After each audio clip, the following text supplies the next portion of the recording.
Asteroid of fear.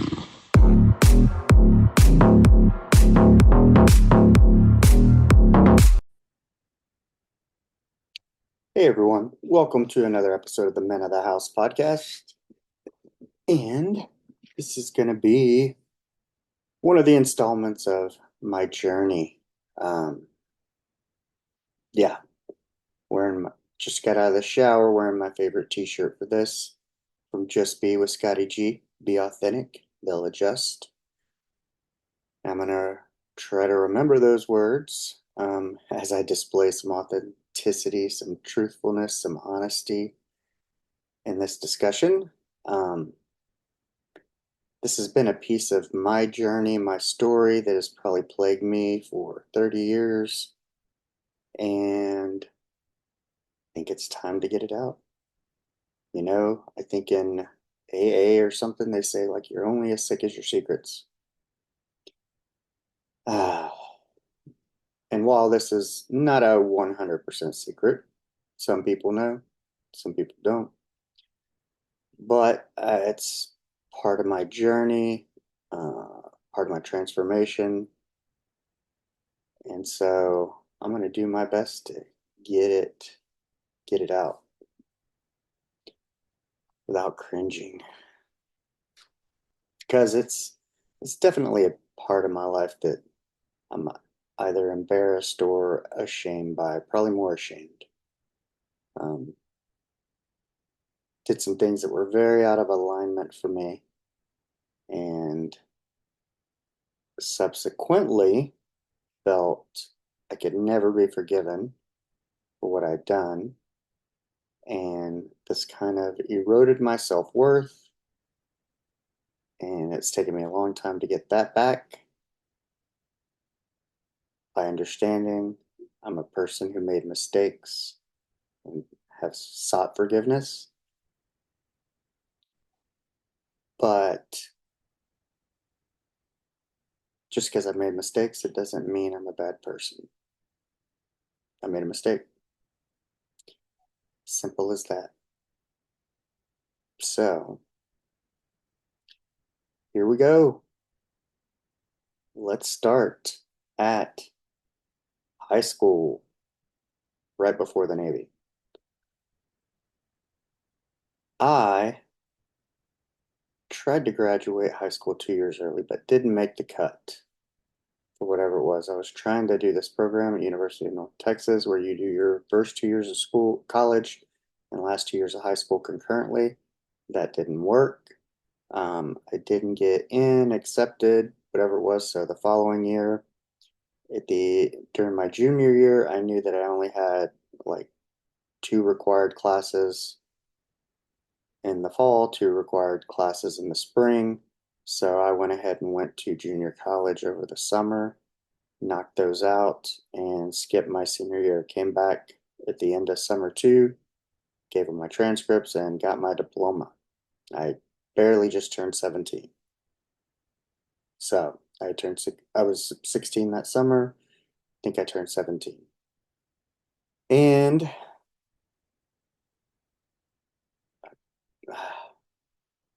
I don't know if it was a good idea or not, but my dad, my parents were my dad more so than my mom.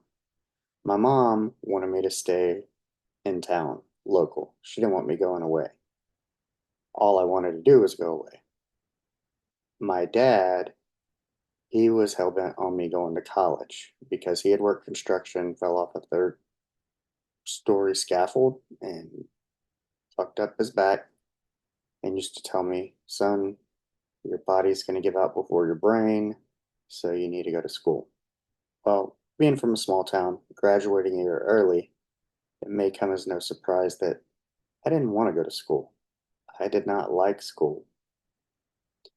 I wanted to explore the big bad world, Mind you, this is 93, way pre-internet. All there was books and movies about the stuff I wanted to do, which was join the military. But, I was 17, I could not sign, and therefore my next option, which was kind of close to military and satisfied my parents' college desire, or my dad's. And I enrolled a semester at Texas A&M. I was in the Corps of Cadets, Gladiator G, gallant, bold, and free. And I don't know the rest of the little chant. But yeah, I want to talk about a miserable experience. Go to Texas A&M Corps Cadets. And probably the thing I didn't like about it more so was, I mean, I graduated a year early. I can remember like an upperclassman coming in, like, why aren't you studying? Because I was like shining boots or some shit. I don't know. I'm like, I'm done. He's like, you're done when I say you're done. Like, it's mandatory study, like 7 to 10, or I don't know what it was. And it's like, look, I'm the one who graduated a year early. I think I know when I'm done studying. So yeah.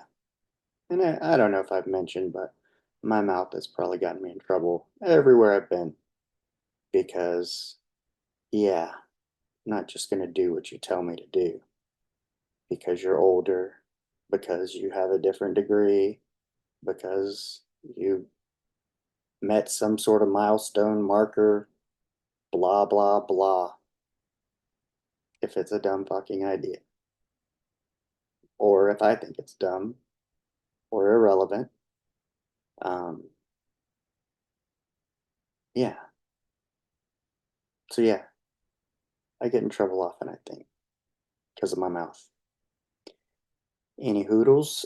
I did that first semester and then I dropped that and joined the Navy delayed entry program. But my parents still kind of wanted me to go to school. And I've always been interested in music, recording, obviously. Here I am podcasting. But my cousin, who ended up on the same boat as me in the Navy, he was going to the Art Institute of Dallas studying music and video production. And I was like, my parents were like, well, go check it out because they really didn't want me to join the Navy, I think. And we'll get to that. And so I did that and it was okay. But then the Navy day came or was approaching and I was forced with this choice like I could drop the delayed entry program and not go, or I could go. I could have stayed in music and video production, tried my hand at that, and but I was at this crossroads of like, you already signed up. This is your chance to go to do the things you want to do that you've thought about for a long time.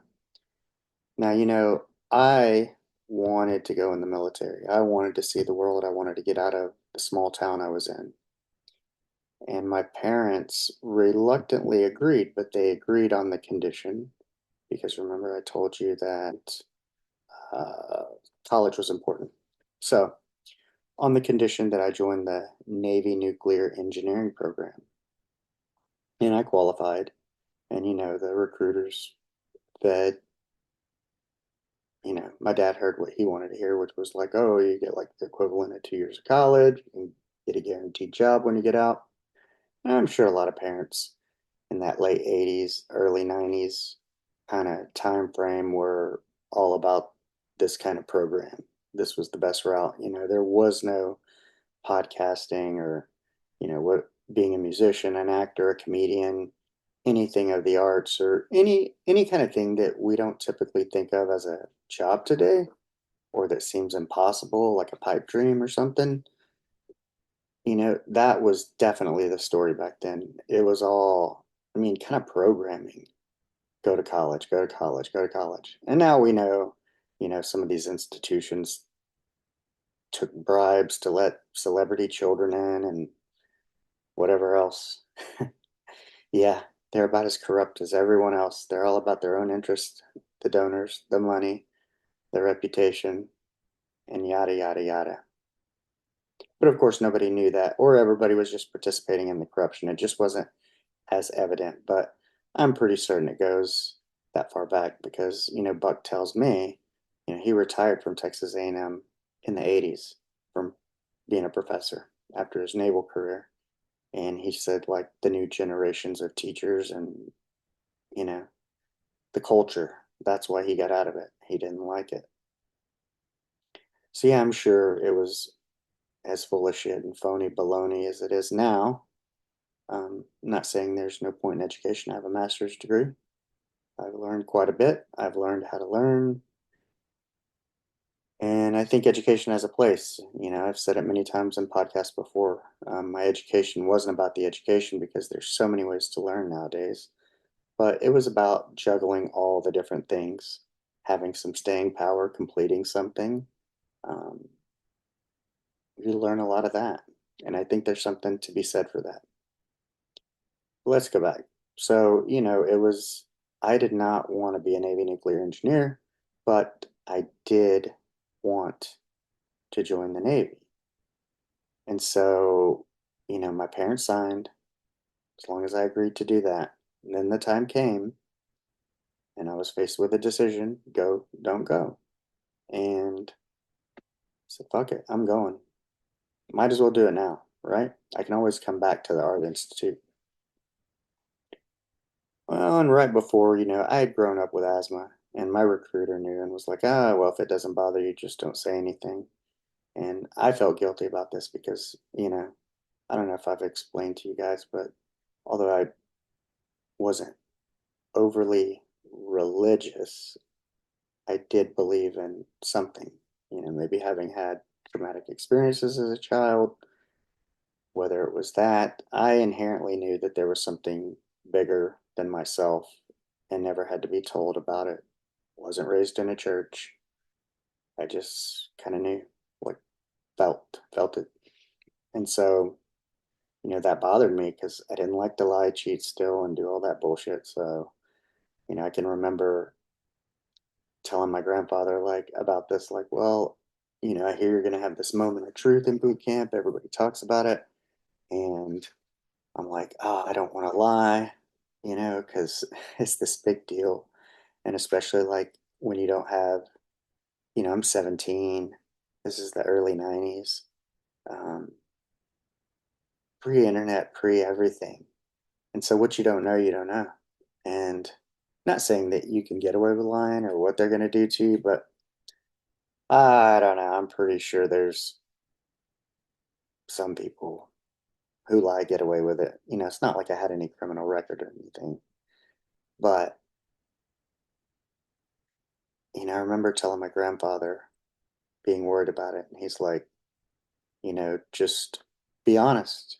That's all you can do. Like, do the right thing. Be honest. Maybe that's where I get that from.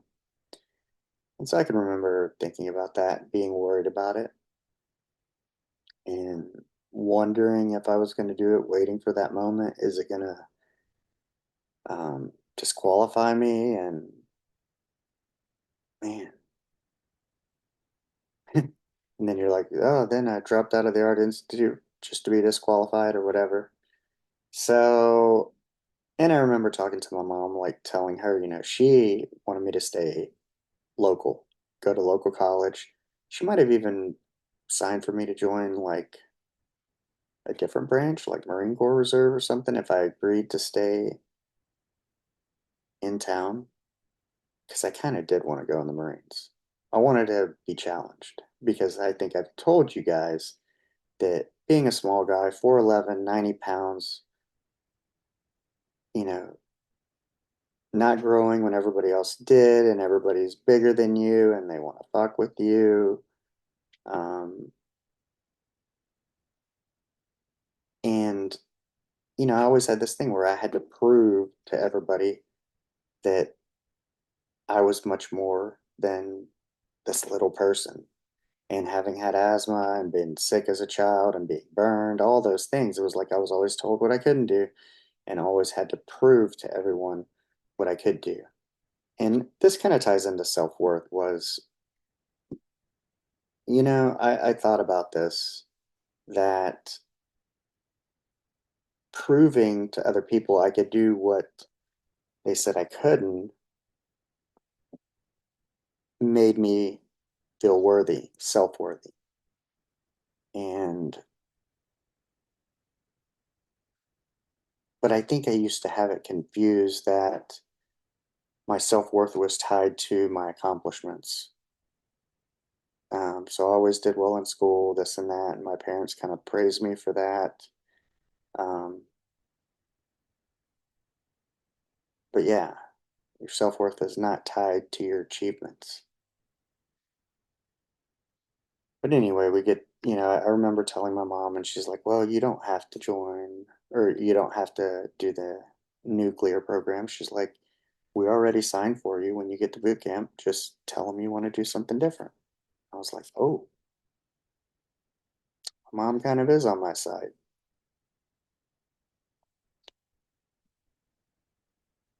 And so I don't know where in the process this all came to be, but which one came first. But we shipped off. I was on the buddy program with someone and we left together. Then I don't know what happened somewhere. We ended up in different companies. He ended up like 2 or 3 days behind me, although we graduated at the same time. But one of maybe his paperwork got misplaced and he ended up in a different company. And they told me, well, you joined the buddy program. Like, if you want to be with your buddy, like, you gotta switch companies. And I'm like, man, I've already been with these dudes for like 3 days and already kind of, well, I don't know about settled in, but you know, you've already gone through this bullshit. Like, I didn't want to do it again.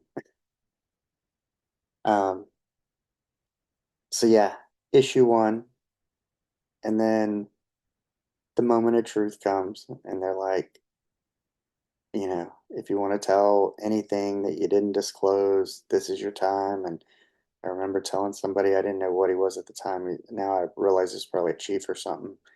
He's like, I said, oh, I didn't disclose that I had asthma.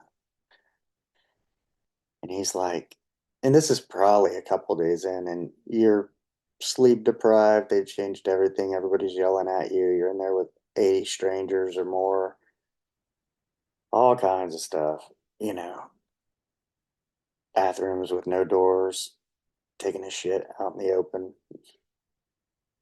Um, and he's like, well, I don't know what he told me. Basically, like accusing me of I just didn't like it and I'm trying to get out. Um, Stop whining, get the fuck back in line. You're not going anywhere. Oh, so I told them, and they literally just disregarded it. So I was like, okay, hey, I was honest. I did my part. Um, so I could feel good about that, about not lying. But yeah, that's the military for you. Um, so yeah, we had the mix up of papers. No, I didn't want to change companies and get back in line. You're just trying to get out of here. Then, oh, I wanted to switch jobs. It's like, no fucking way. We got you on the hook for 6 years. It's like, but you can have your bonus back or whatever they fucking give you. I don't know what it was, but it's like, come on. I'm like, I want to do something else. And they're like, no, no fucking way. And that's kind of when things change because I got through the whole moment of truth thing. And I'm like, man, if I change my job, this is going to be the best. And then they didn't let me. Now, all of a sudden, I'm stuck, committed in a situation, on a path to do something I have no interest in doing. And I've come to realize, like, boot camp wasn't really that tough. I mean, partially, there were some things that were tough about it. Um, but I think it's like the lack of sleep. I always tell people the inability to sleep and being tired all the time will make you almost say fuck anything. I don't need this bullshit no matter what it is. I don't care if it's your wife, your girlfriend, something. Like when you're just tired and you've been yelled at all day, you just don't want to fucking hear anything. It's like I do not need this bullshit. And I would say that that probably makes a lot of people want to quit. But I come to realize, hey, it's because I was stuck.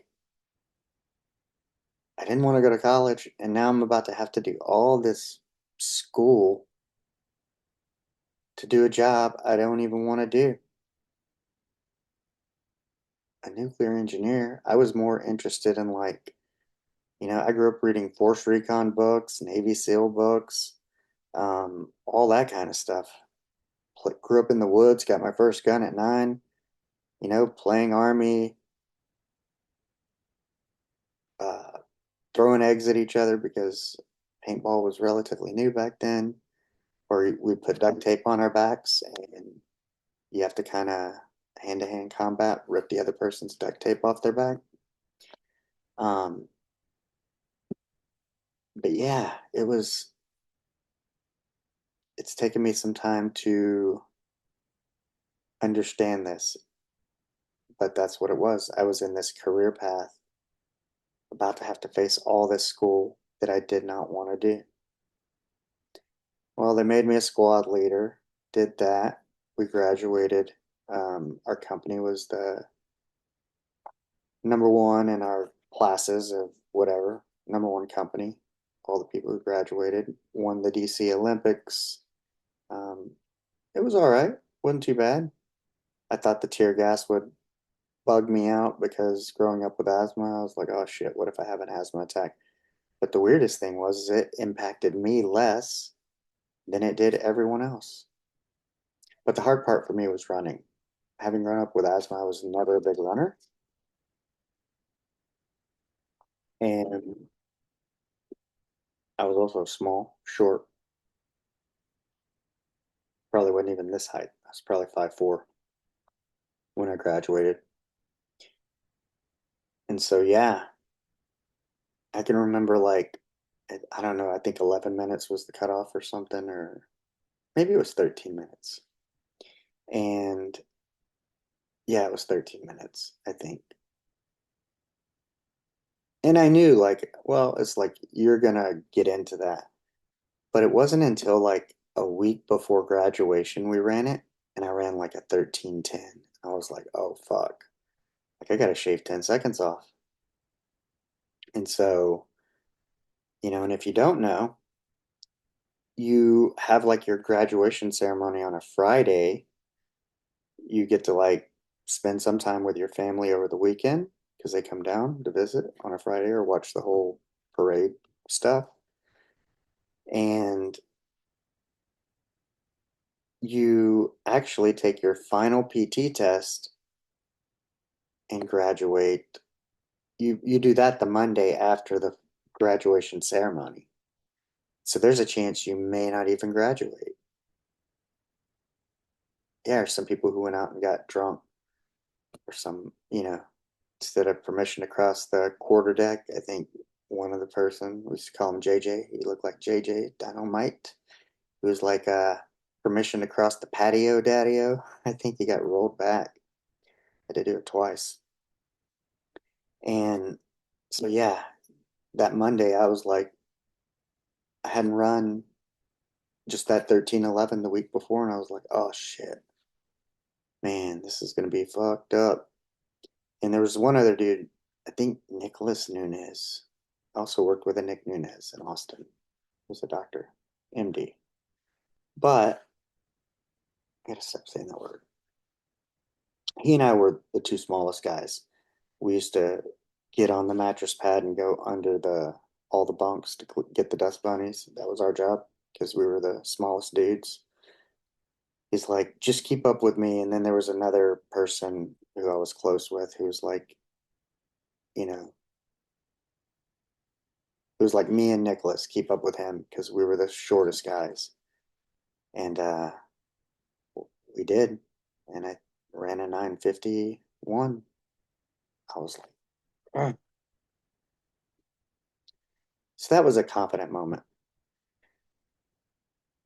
And I graduated. But now I'm going into 2 years of training in school that I don't want to do. Oh, and there was some other stuff in there too. Like my highest score on my ASVAB was electronics. My lowest score is kind of mechanics, but I still was high enough to get into the program.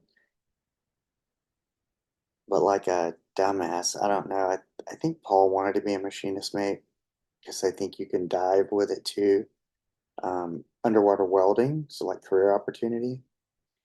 I should have chose electronics technician, but my dumbass chose machinist mate. My lowest score, I can't work on shit.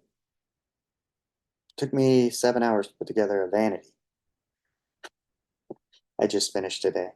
So yeah, I am not a handyman. I'm a words, concepts, things, spatial, cerebral. I cannot fix anything with my hands. I can. Take that back. I'm just not very good at it. Some people are very naturally inclined. I was not. But yeah, I should have probably chose electronics tech. I don't know if it would have made a difference. But we ended up in the school. I had been a squad leader in boot camp, and now I was a classroom master at arms, kind of in charge of people's behavior. And you know, I did okay. Like, I mean, first couple exams, I got like a 3.57, um, 3.3, maybe a 3.8, and well, so this is the thing. If you fell out of nuke school, you get to select another job. Hmm, I forgot when that came on my radar. Because remember, I was going to be stuck doing a job I did not want to do, and they wouldn't let me select anything. They insist I do this. Get back in line. So, well, I don't know when it came on my radar that if I failed out, I could select another job. So maybe my third or fourth test was a two something. Maybe I had a couple of low test scores. Think I got in trouble for that. Hey, what the fuck, Kraft? We should like whatever dereliction of duty. It's kind of like a write up, I guess. I don't know. NJP, non-judicial punishment, captain's mass. They're like, I'm like, why? And they're like, well, look at your scores. We know you're capable of making these scores, and now you're making this bullshit score. What is up? What's going on? Okay, okay, whatever. Hmm. Well, we did this little song and dance. And so this was A school. I think it's 13 weeks. You finish that, then you go to like 6 months of nuclear, maybe power school, and then you do, I don't know if it's 6 months somewhere else or a year and a half, like then you go to an actual like reactor place, I think, Pennsylvania, maybe a few other places to like get the hands on. It's probably like some school too. It's been a long time, 30 years at least, because this is when I was 17. Oh, turned 18 then. Yeah. Um, but yeah, if I fell out of A school, I don't have to go to all this other school because you have to understand they wouldn't let me out in boot camp. You think once you graduate A school and go to the power school, they're gonna let you out? No, unless you just don't make it. I suppose you can fail somewhere along the way, but I think once you get that far, you're gonna make it.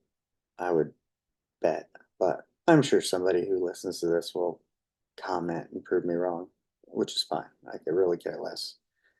But the point was is I didn't even want to go that far. I because then actually, yeah, you end up, if you fell out, then you're gonna end up like some fucking knuckle dragging machinist mate, like on the regular, not even a nuclear one, and you're gonna be covered in fucking grease in the fleet. And I was like, absolutely not. No fucking way. Yeah, this is an explicit episode. Uh,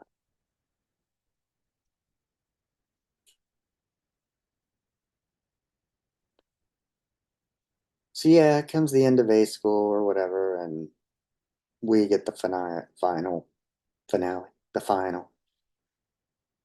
And I failed it. Oh, what did I make? I think I needed a 2.5 to pass. I think I made a 2.47.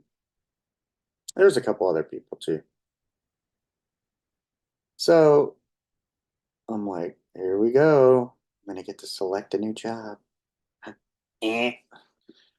Do not pass go, do not collect $200. You knuckleheads go to this room and study for 8 hours a day and come back in a week and retake the final. Hmm. I studied so hard I made a 197. Hmm. Yeah, I was not going to the next step. I didn't care. I was going to get a new job, and I did. Only it wasn't the one I wanted. Rat bastards. I mean, I played the game. I felt out like a gentleman. They should have allowed me to pick besides clerical and supply. They didn't. So, me and a couple other guys that didn't make it, we go to select jobs and we're sitting there and we're like in these rows of seats and stuff. And I got like, I think we got like a paper and like, he's got like all these fucking jobs. And I'm like, oh man, I'm like waiting to get mine. Yeah. And then mine's got like all this like redacted, like blacked out ink, like redacted stuff. Like, I'm like, dude, why does mine look like this? And the guy's like, well,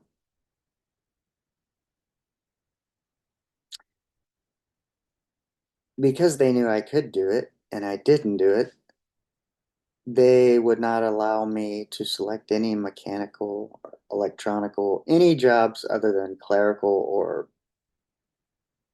yeah, admin, clerical, supply, stuff like that. I would have even settled for a hospital corpsman because then you could have went out with the Marines, been a field corpsman. And maybe corpsman was on there, but maybe it was overly full during those years in the 90s. So I forget the choices I put down, and I ended up being a yeoman, which is an admin clerk, which wasn't bad. I went to Meridian, Mississippi, went to YNA school, graduated second in my class with one hand tied behind my back like it was nothing. Um,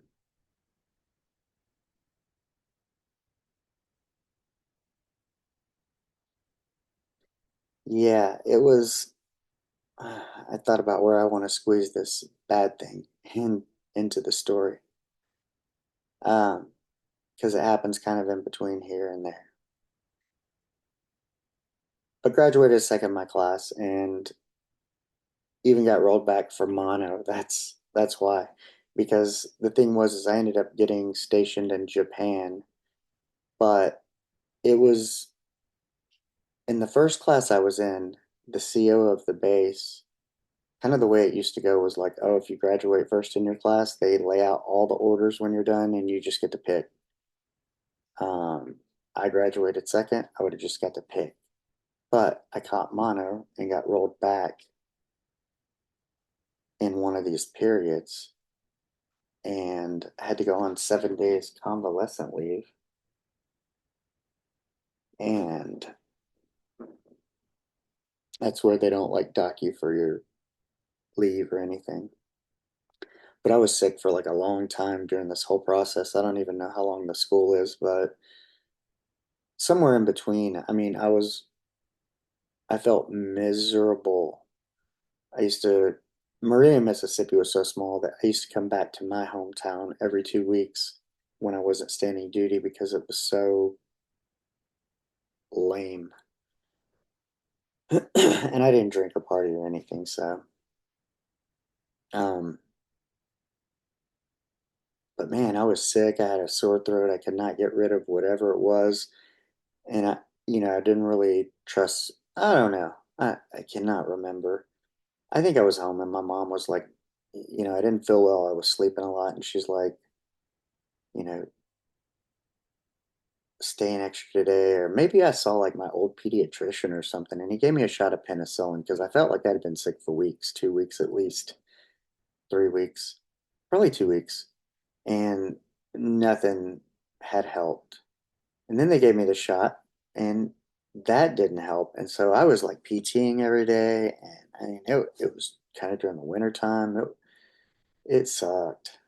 Man, my throat hurt so bad. There was nothing you could do for it.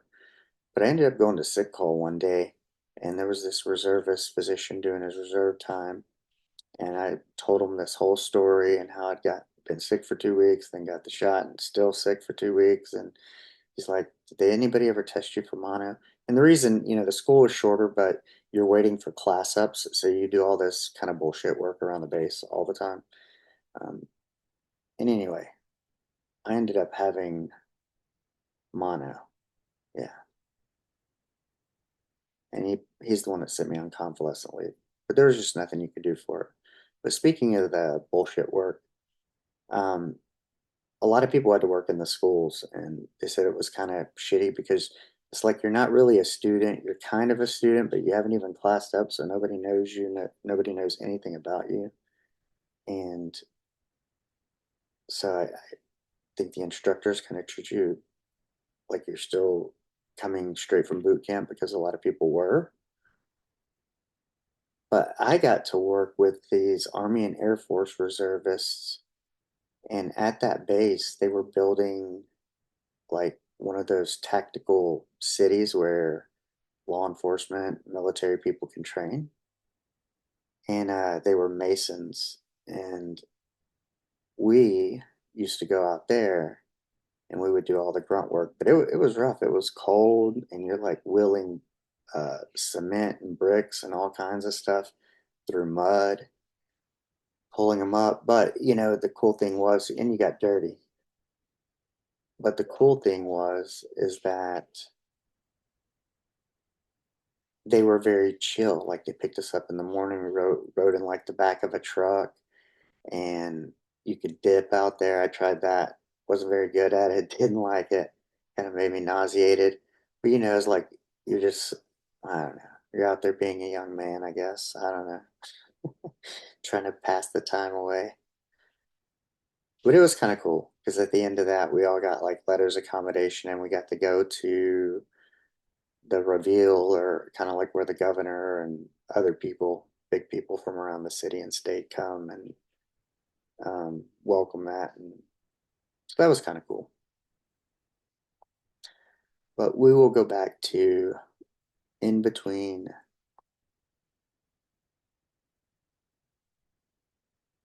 A school and the new A school. All right, here we go. I've been thinking about this for weeks as I've thought about telling the story, but it's time to get it out. During this time frame, this is where I had an affair with someone who was married. And yeah, so remember I told you, that it bothered me that I was withholding the truth at the moment of truth. And so, kind of this happening, it was like that person pursued me, and Just terrible judgment, terrible character, failure.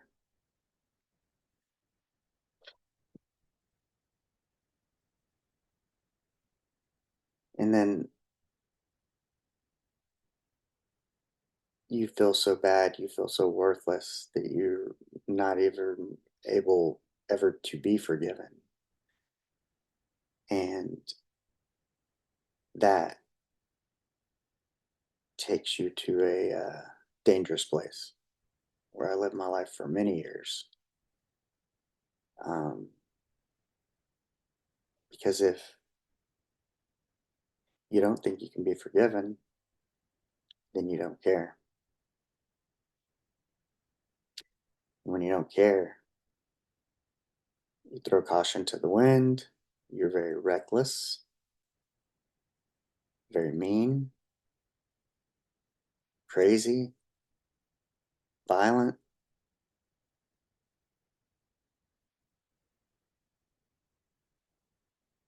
Yeah, every man, the feeling I have just thinking about that person.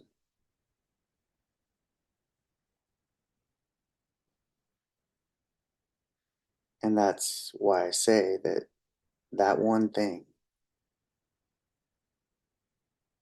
eroded my self worth, followed me around for such a long time, drove a lot of decisions and behavior because I would go through different periods of life, like, like every decade, like a little spell of where this kind of feeling worthless could creep back in. And then it just sets off a chain reaction of behaviors, choices.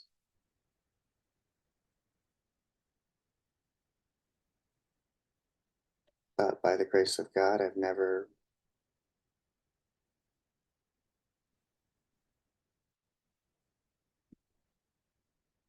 I'm alive. I'm not in jail.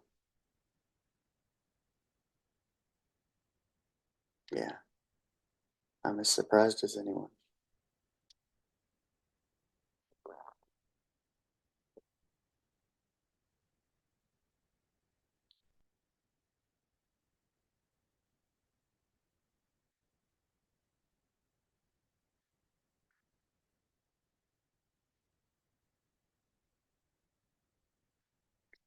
All right, I'll take it back.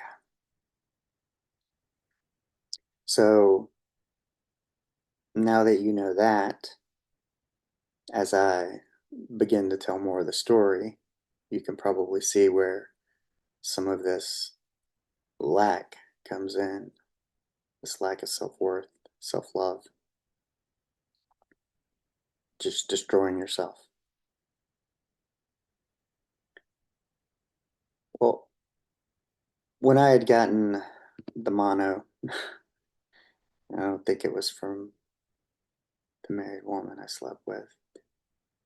Um,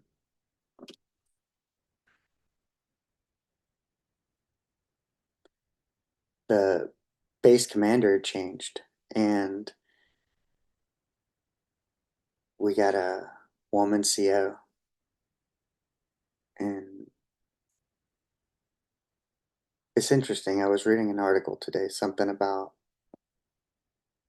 men and women, like differences in like professors, like when taking votes of men will sometimes make, I guess, think kind of one way about like if you ask them about a choice, maybe more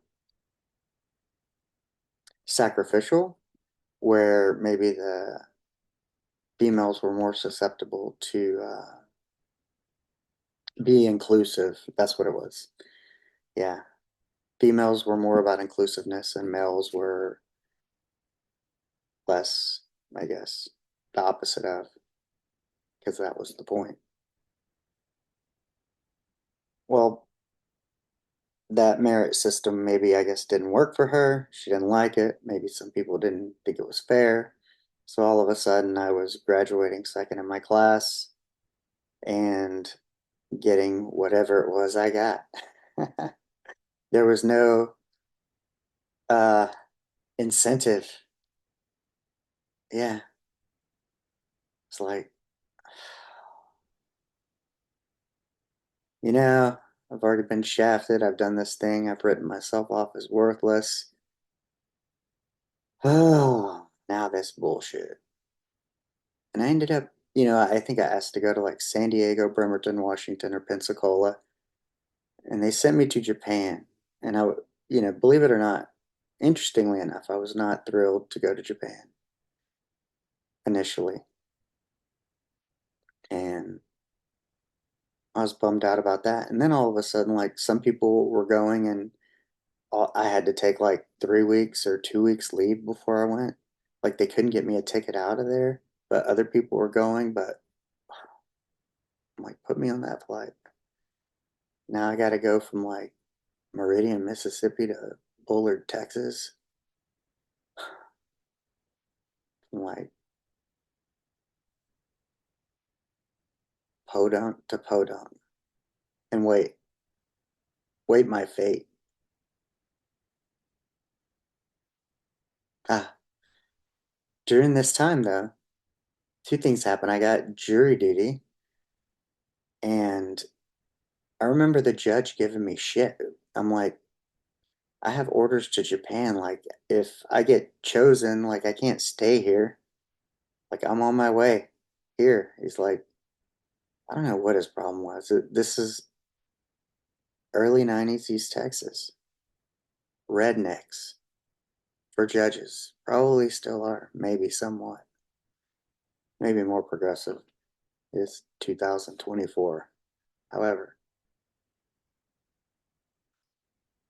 he let me out, but he was a dick about it. And I missed I think it was the Kobe earthquake or whatever happened there. And I went right after. So I missed that and ended up going to Japan. And that was kind of, you know,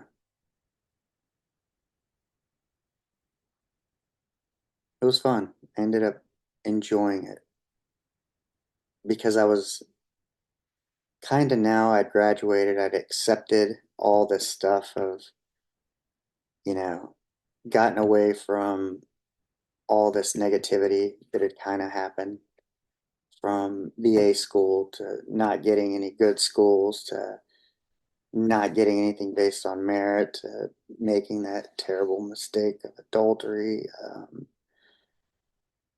Yeah. And I'd finally resigned to the fact like I was in Japan. This was what I was going to be doing. Just thought I'd enjoy it. And I did. Went to Hong Kong and Thailand. And then I'd kind of forgotten, but, back in some point in time, college was always this thing with my dad. You know, he had encouraged me to apply for ROTC scholarships. And I can remember this is back in the day of like phone booths and calling cards. I think like he got the mail and it was like I'd gotten accepted because there was no emails and stuff like that. And full scholarship to like anywhere, all these schools I got into.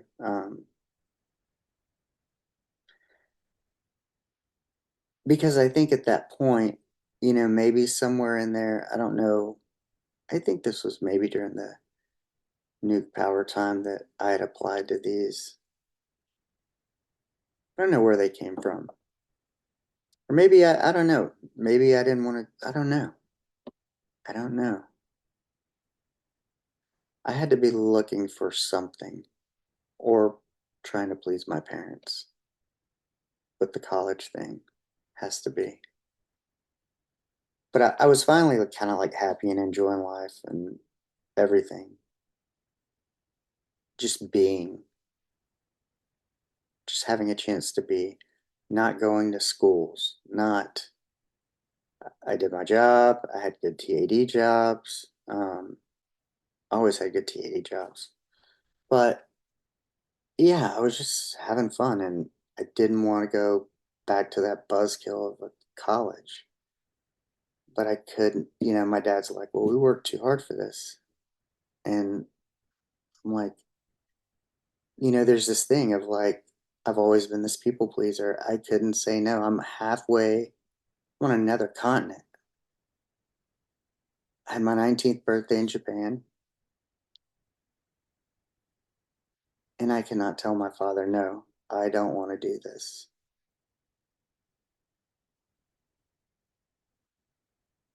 I remember, and then I got like accelerated advanced promotion within arriving to my command and so long, for graduating second in my class in A school.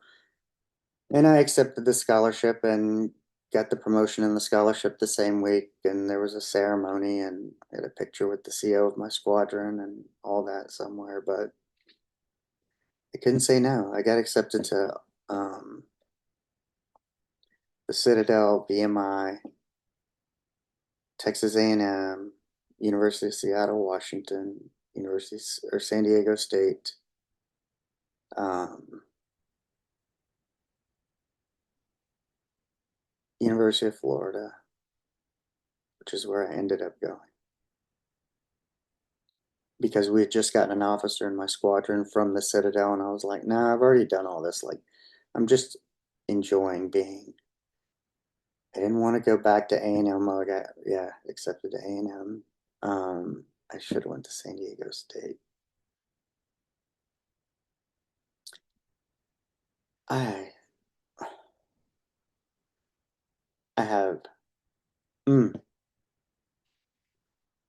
A school for the Navy nuclear power. I'm like, what affiliation did I fucking have with Florida? Duh, dumb shit. You went to boot camp there and did A school there. Duh. Why did you choose University of Florida? Idiot. My E6 was like, he goes, you shouldn't take it. He's like, your officer career is going to last, you know, not be very long. It's going to be shorter than your enlisted career if you take this. He was right. Maybe we'll talk about that part, the college years. But yeah, some of the Navy was fun. I wanted to be there. I just didn't want to be doing what the fuck. I didn't want to do the nuke shit, and I didn't want to be a yeoman. But being a yeoman was actually a good job. It was really good. I learned a lot. I'm very gifted in that area. I did very well. I went to UIL typing on an IBM Selectric 2 in the early 90s in high school. Always did well at bookkeeping. So admin clerk was up my alley, and it's kind of prepared me for almost everything I've done, like to know, because you do so many things. Cross messages. Back then you had the mail, all the officers were sending their Playboy subscriptions there because their wives, for the boat. You were the pay guy. Um, Orders, like a yeoman could do so much, so you get exposed to a lot. And I've had a lot of jobs like that, as you'll see as I continue to tell the story, but very valuable experience. I mean, obviously I excelled at it. I graduated second in my class. I probably could have graduated first, but I was in no headspace at that time, given what had happened, given that I didn't want to be there, all the different things combined, catching mono. Yeah, until I got to Japan and was just being, it was a shit show. But mostly because I just didn't want to be doing the things I was doing. I wanted to be doing something else. But when I look back at it, it's like,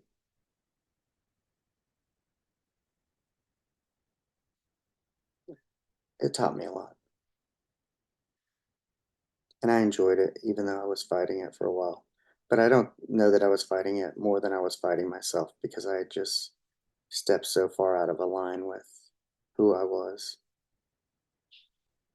And so I think it was more of a spiritual battle than it was anything.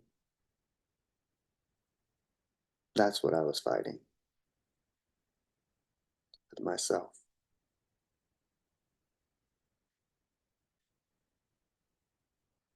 I don't recommend it. Sometimes you got to, though. I'm just grateful and thankful to be on the other end of that, having survived that, and still got more decades of this to go to talk about. We're just making it to like my 1920-ish when I was at my 19th birthday in Japan, and I took the scholarship then. So, yeah, that's barely where we're at. So we got a little bit to go. But I'm doing this early. It's getting late. We got another long day, like every day.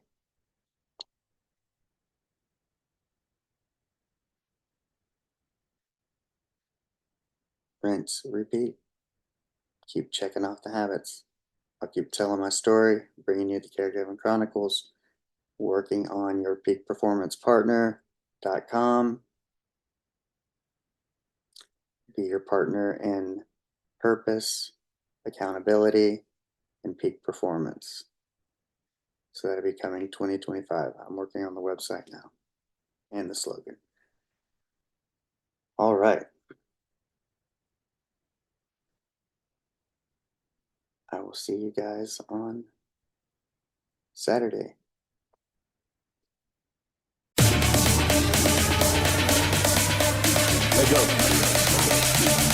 Asteroid of fear.